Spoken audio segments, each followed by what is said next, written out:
জামাই তুমি তুমি এনে আপা দেখেন, আমি ছাগলটা কুরবানি হাটে নিয়ে যেতেছিলাম বেচার জন্য। এই লোক মাঝখান থেকে আইসা বলে এই ছাগল নাকি তার। আমার চোর বলতেছে।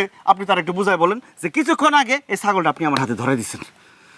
কি কও তুমি? তোমার সঙ্গে তো গত 7 দিন আমার দেখাই হয় নাই। আমি কখন ছাগল দিলাম তোমার? তুমি কি কও? সি সি সি, ছাগল চুরি করে তুমি আমার ঘরে অপবাদ দিতেছ? হ্যাঁ?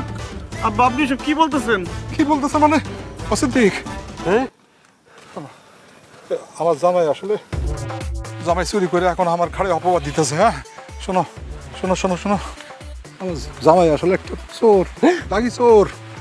গরু ছাগল চুরি করে বিক্রি করে। এখন কোরবানি ঈদ আসলে না, বেশি করে গরু ছাগল ধরে ধরে বিক্রি করে।